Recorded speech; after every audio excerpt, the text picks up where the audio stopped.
जय माता दी दोस्तों। दुर्गा सप्तशती का पाठ हिंदी में आप सबके लिए, जो लोग नहीं पढ़ पाते, जिनकी नजरें कमजोर हो गई हैं, उनके लिए हिंदी भाषा में दुर्गा सप्तशती का पाठ आप सबके लिए लेकर आई हूँ। जय माता दी। तो आइए सुनते हैं। माँ भगवती का पूजन।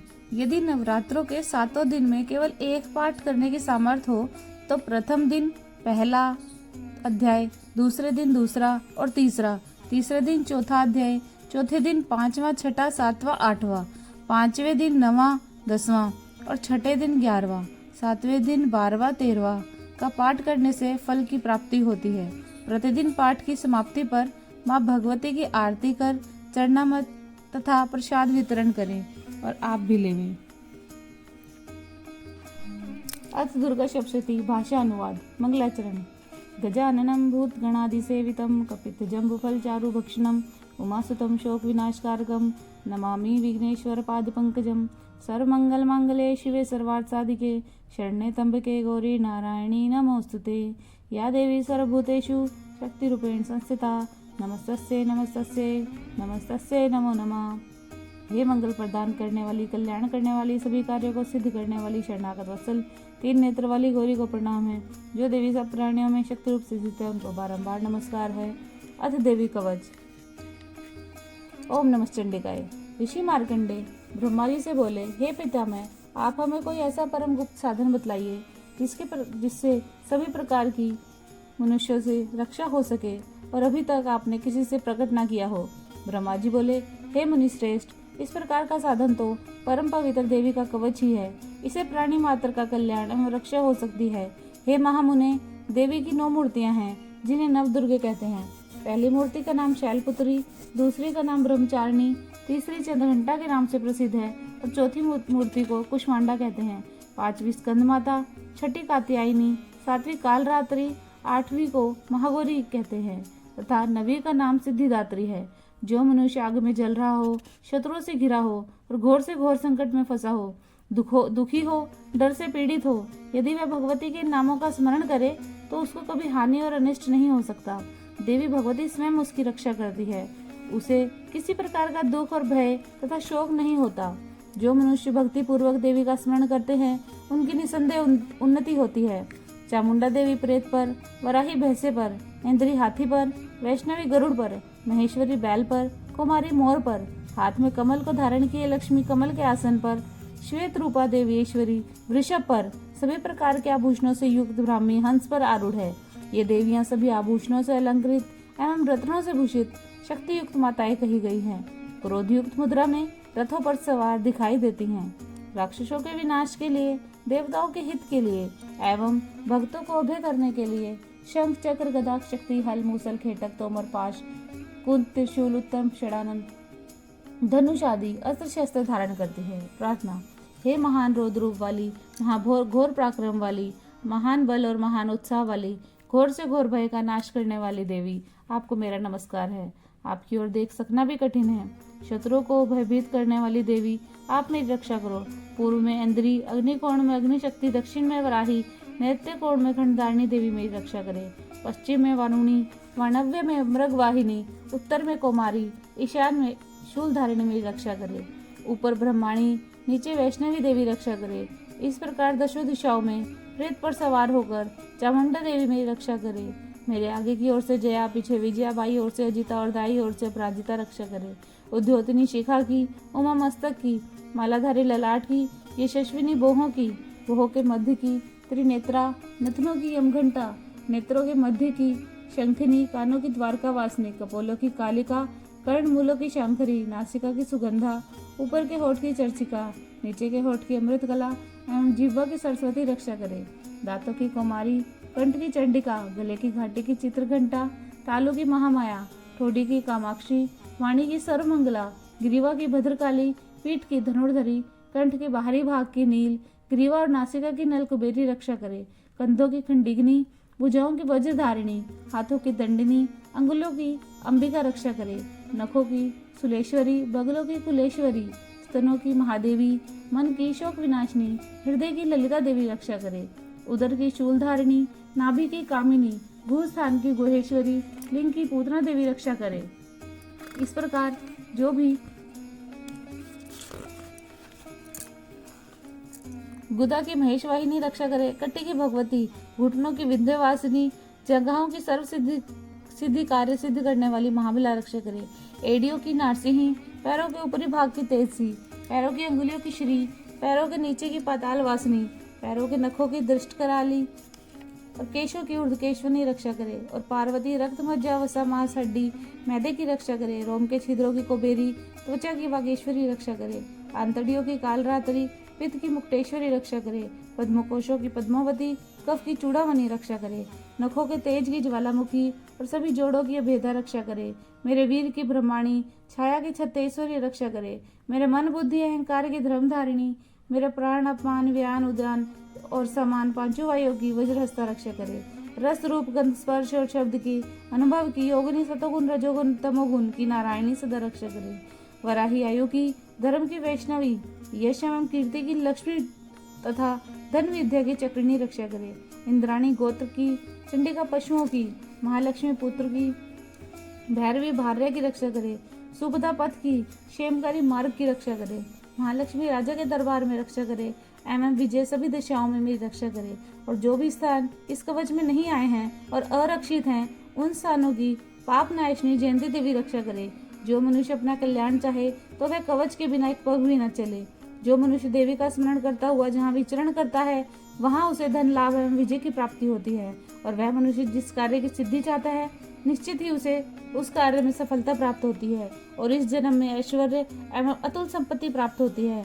वह मनुष्य युद्ध भूमि में शत्रुओं को पराजित करके निर्भय हो जाता है और तीनों लोकों में पूज्य होता है। देवी का यह कवच देवताओं के लिए भी दुर्लभ है। जो व्यक्ति श्रद्धा और नियम से तीनों काल में इसे पढ़ता है उसमें देवी कला का प्रादुर्भाव होता है। वह तीनों लोकों में अपराजित और अकाल मृत्यु से रहित हो 100 वर्ष से अधिक आयु को प्राप्त होता है। फोड़े, फुंसी, चेचक, कोढ़ आदि सब व्याधियां नष्ट हो जाती हैं। भांग, अफीम आदि के स्थावर विष, बिच्छू और सर्प आदि के जंगम विष और तेल आदि के कृत्रिम विष सभी निवृत्त हो जाते हैं। पृथ्वी पर मंत्र यंत्र कवचावृत पुरुष को देखते ही निष्क्रिय हो जाते हैं। भूचर, खेचल, जलचर, नवचर, जन्म के साथ उत्पन्न कुल देवता, कुल में उत्पन्न रोग तथा गंडमाल, डाकनी, शाकनी, अंतरिक्ष में विचरने वाले घोर डाकनियां, ग्रह, भूत, पिशाच, यश, गंधर्व, राक्षस, महाराक्षस, बेताल, कुष्मांड और भैरव आदि जिसके हृदय में कवच का निवास हो उसे देखकर भाग जाते हैं। उसे सम्मान और उन्नति की प्राप्ति होती है। यह कवच राजसी तेज को बढ़ाने वाला है। जो मनुष्य कवच का पाठ करके सप्तशती का पाठ करता है पृथ्वी पर उसका यश बढ़ता है। जब तक पृथ्वी पर पर्वत, वन और वृक्षादि हैं तब तक उसके पुत्र पौत्रादि की संस्थिति स्थिर रहेगी। वह पुरुष मरने पर महामाया की कृपा से उस श्रेष्ठ स्थान को प्राप्त होता है जो देवताओं के लिए भी दुर्लभ है। वह सुंदर दिव्य रूप को धारण करता है और कल्याण में शिव के साथ आनंद का भागी होता है। इति देवी कवच संपूर्ण। बोलो श्री अम्बे माते की जय। अर्गला स्तोत्र। ओम नमः चंडिकाय। ऋषि मार्कंडे बोले, जयंती, मंगला, काली, भद्रकाली, कपालिनी, दुर्गा, क्षमा, शिवा, धात्री, स्वाहा, सवधा आदि रूपों से प्रसिद्ध जगदम्बिके, आपको मेरा प्रणाम है। समस्त प्राणियों के दुख दूर करने वाली चामुंडे, आपकी जय हो। सब में व्याप्त रहने वाली कालरात्रि, आपकी जय हो। मधु और कैटप का हनन करने वाली और ब्रह्मा जी को वरदान देने वाली देवी, आपको प्रणाम है। हे देवी, आप मुझे सुंदर रूप दो, जय दो, यश दो और मेरे काम क्रोध आदि शत्रुओं का नाश करो। महिषासुर का नाश करने वाली, भक्तों को सुख देने वाली माता, आपको प्रणाम है। मुझे रूप दो, जय दो, यश दो और मेरे शत्रुओं का नाश करो। हे रक्तबीज का वध करने वाली देवी और चंडमुंड का हनन करने वाली माता, मुझे रूप दो, जय दो, यश दो और मेरे शत्रुओं का विनाश करो। शुभ निशुंभ तथा धूम्राक्ष का मर्दन करने वाली देवी, मुझे रूप दो, जय दो, यश दो और मेरे शत्रुओं का विनाश करो। हे देवी, हम सब आपके चरणों की वंदना करते हैं। आप सौभाग्य की देने वाली हैं। मुझे रूप दो, जय दो, यश दो और मेरे शत्रुओं का विनाश करो। हे चैतन्य रूप और चरित्र वाली देवी, शत्रुओं का नाश करने वाली माता, मुझे रूप दो, जय दो, यश दो और मेरे शत्रुओं का विनाश करो। हे पापों का नाश करने वाली देवी चंडिके, जो पुरुष सर्वदा भक्ति पूर्वक आपके चरणों में नतमस्तक हैं, उन्हें रूप दो, जय दो, यश दो और उनके शत्रुओं का नाश करो। हे रोगों का नाश करने वाली चंडिके, जो मनुष्य श्रद्धा पूर्वक आपकी स्तुति करते हैं, उन्हें रूप दो, जय दो, यश दो और उनके शत्रुओं का विनाश करो। हे देवी, आप मुझे सौभाग्य तथा आरोग्य और परम सुख दो। रूप दो, जय दो, यश दो और शत्रुओं का विनाश करो। हे माता, जो मुझसे द्वेष करें उनका नाश करो तथा मुझे बल दो, रूप दो, जय दो, यश दो और मेरे शत्रुओं का विनाश करो। हे देवी, मेरा कल्याण करो, मुझे विपुल धन संपत्ति दो, रूप दो, जय दो, यश दो और शत्रुओं का विनाश करो। हे अंबिके, देवता तथा दानव दोनों ही आपके चरणों में अपना मस्तक झुकाते हैं। आप कृपा करो, रूप दो, जय दो, यश दो और मेरे शत्रुओं का विनाश करो। हे मातेश्वरी, अपने भक्त को विद्वान, यशस्वी, लक्ष्मीवान करो। मुझे रूप दो, जय दो, यश दो और मेरे शत्रुओं का विनाश करो। प्रचंड दैत्यों के घमंड को चूर करने वाली चंडी के शरण में आए मुझे रूप दो, जय दो, यश दो और शत्रुओं का विनाश करो। हे चतुर्भुजी अंबिके, ब्रह्मा, विष्णु और शिव से पूजित परमेश्वरी, मुझे रूप दो, जय दो, यश दो और मेरे शत्रुओं का विनाश करो। हे इंद्र द्वारा सद्भाव से पूजित परमेश्वरी, मुझे रूप दो, जय दो, यश दो और मेरे शत्रुओं का विनाश करो। अपने प्रचंड भुजदंडों से दैत्यों का नाश करने वाली देवी, मुझे रूप दो, जय दो, यश दो और मेरे शत्रुओं का विनाश करो। भक्तों को आनंद देने वाली माता, हे अंबिके, मुझे रूप दो, जय दो, यश दो और मेरे शत्रुओं का विनाश करो। हे मातेश्वरी, मेरे मन की इच्छा के अनुसार चलने वाली, दुर्गम संसार रूपी सागर से पार कराने वाली तथा उत्तम कुल में उत्पन्न मनोरमा पत्नी प्रदान करो। जो पुरुष इस स्तोत्र का पाठ करके दुर्गा सप्तशती का पाठ करता है, वह श्रेष्ठ फल और संपदा को प्राप्त करता है। इति कीलक इति अगला स्तोत्र संपूर्ण। बोलो श्री अम्बे मात की जय। कीलक स्तोत्र। ओम नमः चंडिकाय। ऋषि मार्कंडे बोले, शुद्ध ज्ञान स्वरूप तीनों वेद जिसके दिव्य नेत्र हैं, जो सुख प्राप्ति के कारण है तथा जिसके मस्तक पर अर्धचंद्र विराजमान है, उन भगवान शिव को मेरा प्रणाम है। मंत्रों के जाप एवं उत्कीलन आदि को समझकर पाठ करने वाला पुरुष मोक्ष प्राप्त करता है। अतः उत्कीलन आदि का ज्ञान होना आवश्यक है। सबकी सब उच्चाटन आदि सिद्धियां कीलक स्तोत्र तथा दुर्गा सप्तशती के पाठ मात्र से सिद्ध हो जाती हैं। उच्चाटन आदि प्रयोगों में उन पुरुषों को मंत्र औषधि आदि किसी साधन की आवश्यकता नहीं पड़ती। सभी उच्चाटन आदि बिना जाप के ही सिद्ध हो जाते हैं। शिवजी ने संसार को बिना परिश्रम किए समस्त सिद्धियां प्राप्त होने की आशंका से इस चंडिका स्तोत्र को गुप्त कर दिया। इस स्तोत्र के द्वारा प्राप्त पुण्य कभी समाप्त नहीं होता। अतः कीलक को पूरी तरह से जान लेना चाहिए। वह साधक निसंदेह सर्व प्रकार का सुख प्राप्त करता है। जो साधक कृष्ण पक्ष की चतुर्दशी अथवा शुक्ल पक्ष की अष्टमी को एकाग्र मन से भगवती की सेवा में अपना सर्वस्व समर्पित कर देता है, फिर उसे प्रसाद रूप से ग्रहण करता है, उस पर भगवती प्रसन्न होती है। महादेव ने ऐसे कील से इसे कील दिया है। जो इसको निष्कील करके नित्य जाप करता है, वह मनुष्य सिद्ध, गण और गंधर्व हो जाता है। उसे घूमते हुए कहीं भय नहीं होता, न ही अकाल मृत्यु होती है। मरकर मोक्ष प्राप्त करता है। नियम अनुसार पाठ न करने वाला नष्ट हो जाता है, इसलिए बुद्धिमान इसको भली प्रकार से प्रारंभ करते हैं।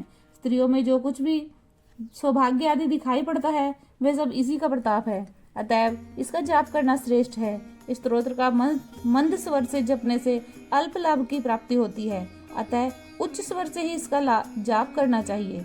जिस भगवती की कृपा से सौभाग्य, आरोग्य, संपत्ति, शत्रुनाश तथा परम मोक्ष की प्राप्ति होती है, उस देवी भगवती की स्तुति अवश्य करनी चाहिए। इति कीलक स्तोत्र। बोलो श्री अम्बे मात की जय। श्री दुर्गा सप्तशती। प्रथम अध्याय। मेधा ऋषि का राजा सूरत तथा समाधि वैश्य को भगवती की महिमा बताते हुए मधु कैटभ का वध का प्रसंग सुना। ओम नमः चंडिकाय। मार्कंडे ऋषि बोले, सूर्य के पुत्र सर्वाणी जो 8वें मनु कहे जाते हैं, उनकी उत्पत्ति की कथा विस्तार पूर्वक कहता हूँ, उसको सुनिए। भगवती महामाया की कृपा से सूर्य पुत्र महाभाग सर्वाणी जिस प्रकार मनवंतर के स्वामी बने, उस कथा को सुनाता हूँ। प्राचीन काल में स्वरोचित मनवंतर में चैत्र वंश में उत्पन्न सरथ नाम के एक राजा समस्त भूमंडल पर राज किया करते थे। प्रजा का अपने पुत्रों के समान पालन करने वाले उस राजा के कोला विद्यावंशी क्षत्रिय शत्रु हो गए। प्रबल दंड नीति वाले राजा सूरत का शत्रुओं के साथ युद्ध हुआ। संख्या में कम होने पर भी शत्रुओं ने राजा को युद्ध में जीत लिया। शत्रुओं से पराजित राजा सूरत अपने नगर को लौट आया और राज्य कार्य करने लगा, किंतु शत्रुओं ने वह भी उसे करने नहीं दिया। वहां भी उस महाभाग पर आक्रमण कर दिया। उसके दुष्ट दुराचारी मंत्रियों ने उसका धन हरण कर लिया और उसे बलहीन कर दिया। अब दस्त राजा सूरत शिकार के बहाने घोड़े पर चढ़कर वन को चला गया। उस वन में राजा ने अहिंसक पशुओं से घिरा हुआ और शिष्यों से शोभायमान महर्षि मेधा का आश्रम देखा। वहां जाने पर मुनि ने राजा का यथोचित सत्कार किया। राजा कुछ काल आश्रम में ठहरा और विचरता रहा और ममतावश आश्रम में चिंता करने लगा। पूर्व काल में मेरे पूर्वजों ने जिस नगर का पालन किया था, आज वह नगर मुझसे छिन गया है। दुराचारी मेरे नौकर अब धर्म पूर्वक प्रजा का पालन करते होंगे या नहीं। मेरा बलवान हाथी शत्रु के अधीन हो, न जाने कैसे भोग भोगता होगा। जो अनुचर मेरी कृपा, धन एवं भोजन आदि पाकर सदा मेरी आज्ञा का पालन करते थे, अब वे निश्चित ही दूसरे राजाओं की सेवा करते होंगे। मेरा कष्ट से इकट्ठा किया हुआ धन अपव्ययी नौकरों द्वारा व्यर्थ के कामों में खर्च होने से समाप्त हो गया होगा। इस प्रकार की अनेक चिंताएं राजा को सताने लगी। आश्रम के निकट राजा ने एक वैश्य को देखा और उससे पूछा कि तुम कौन हो और यहाँ आने का क्या कारण है? तुम शोक से दुखी एवं दुर्बल दिखाई देते हो, इसका क्या कारण है? राजा से ऐसे नम्र वचन सुन वैश्य ने विनीत भाव से उन्हें प्रणाम कर कहा, मैं धनी कुल में उत्पन्न समाधि नामक वैश्य हूँ। धन के लोभी मेरे दुष्ट पुत्र और स्त्री और पुत्र वधुओं ने मेरा धन छीनकर मुझे घर से निकाल दिया है। बंधुओं से त्रस्त और दुखी मैं यहाँ वन में चला आया हूँ। परिवार के आचरण एवं सुख दुख के विषय में मुझे अब कोई भी समाचार नहीं मिला। मेरे पुत्र सदाचार में रत हैं या दुराचार में फंस चुके हैं, यह कुछ नहीं जानता हूँ मैं। राजा बोला, जिन लोभी पुत्र स्त्री आदि ने धन के कारण तुम्हें घर से निकाल दिया, उनके प्रति आपके मन में इतना मोह क्यों है? वैश्य बोला, आप जैसा कह रहे हो वैसे ही मेरे मन में भी आता है, फिर भी मैं क्या करूं? मेरा हृदय उन लोभियों के प्रति निष्ठुरता नहीं आती। जिन पुत्रों ने अपने पिता तथा स्त्री ने अपने सर्वस्व को त्याग दिया है, उनमें मेरा मन क्यों फंसा है? मैं जानता हुआ भी कि इस रहस्य को समझ नहीं पाता। उन दुराचारियों में मेरा मन फंसा हुआ है, उसके लिए मुझे कष्ट है और खिन्न रहता है। क्या करूं? उन हृदयहीनों के लिए मेरा मन कठोर नहीं होता। मार्कंडेय जी बोले, हे विप्र, राजा सूरत और समाधि वैश्य दोनों मेधा मुनि के पास गए और यथोचित नमस्कार कर उनके निकट बैठ गए। वैश्य और राजा ने वार्तालाप आरंभ किया। राजा बोला, भगवान, मैं आपसे एक बात पूछना चाहता हूँ, वह मुझे बताने की कृपा करें। मेरा मन वश में न होने से दुखी है। मेरा राज्य मुझसे छीन गया है। छूटे हुए नौकर चाकर, हाथी घोड़े और खजाने आदि की मुझे चिंता, यह जानते हुए भी कि वह मेरे नहीं है, एक अज्ञानी की तरह हो रही है। और यह समाधि वैश्य भी पुत्र स्त्री आदि अपने परिवार द्वारा निकाला हुआ है, किंतु इसका भी मन उनमें फंसा हुआ है। इस प्रकार हम दोनों अत्यंत दुखी हैं। हे मुनिश्रेष्ठ, उनके दोषों को जानते हुए भी हम ममता मोह में क्यों फंसे हैं? विवेकहीन पुरुषों जैसे मूढ़ता मुझ में तथा इस वैश्य में किस कारण है?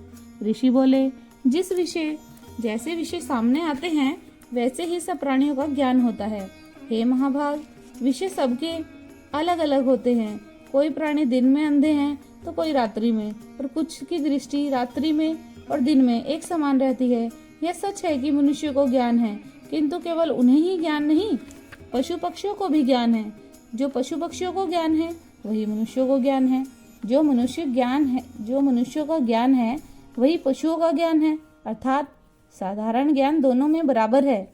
यह ज्ञान होने पर भी कि बच्चों के पेट भरने से हमारी क्षुधा नहीं मिटेगी, इन पक्षियों को देखो जो अपने बच्चों की चोंच में मोहवश स्वयं की क्षुधा से पीड़ित होते हुए भी अनाज के दाने डाल रहे हैं। हे पुरुष श्रेष्ठ, मनुष्य भी उपकार की आशा से पुत्रों का मोह करते हैं। क्या तुम यह नहीं देखते? संसार पालन विष्णु की महामाया के प्रभाव से मनुष्य ज्ञानवान होने पर भी मोह में फंसे रहते हैं। इनमें कोई आश्चर्य की बात नहीं, क्योंकि जगतपति भगवान विष्णु की योग निद्रा महामाया में संपूर्ण जगत मोहित है। इस चराचर जगत की उत्पत्ति करने वाली भगवती ज्ञानी पुरुषों के मन को मोह में फंसा देती है। वही सर्वश्रेष्ठ ज्ञान स्वरूप मुक्ति देने वाली भगवती जो प्रसन्न होकर वरदान देती है, वही भगवती संसार बंधन का कारण और संपूर्ण ईश की स्वामिनी है।